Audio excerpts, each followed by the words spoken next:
দর্শক আসসালামু আলাইকুম। দিনাজপুর ডিস্ট্রিক্ট বিরল থানা গ্রাম বিষ্ণুপুর। এটা আমার দাদা। এই দেখেন বাগান কত সুন্দর। সবাই আসবেন, লিচুর দাওয়াত নেন। এই যে লিচু ধরছে আমাদের কাছে।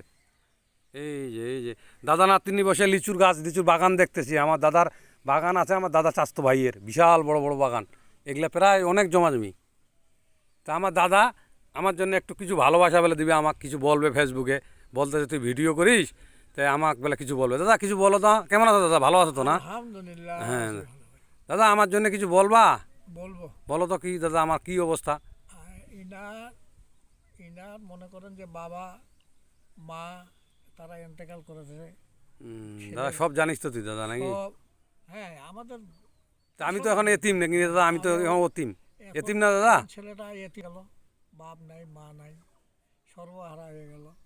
আমি একটু ইনাকে একটু দেখাশোনা করিয়ে, হ্যাঁ তাতে আল্লাহ মালিক সে ভালোবাসবে, ভালোবাসাটা সারা জীবন থাকবে।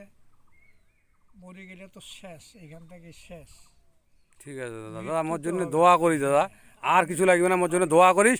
আর এই জনগণ পাবলিক মোর সাথে আছে, আমি একটা যেন ফলো দে দাদা আমাকে। আমি তার জন্য দোয়া করব, হ্যাঁ তার জন্য মাগফিরাত আল্লাহ করায়। সে মানুষের তো দেনা পাওনা থাকবেই, পৃথিবী চলতে গেলে ফিরতে গেলে থাকবে। এখন এই ছেলেটাও একটু অসহায়, একটু দেখিয়েন। ঠিক আছে দাদা, বলো দাদা আমাকে একটা যেন লাইক শেয়ার করে দে হ্যাঁ দাদা। হ্যাঁ, দেবে হ্যাঁ দিবে। দিবে। ইনশাল্লাহ। আলহামদুলিল্লাহ। আসসালামু আলাইকুম। ও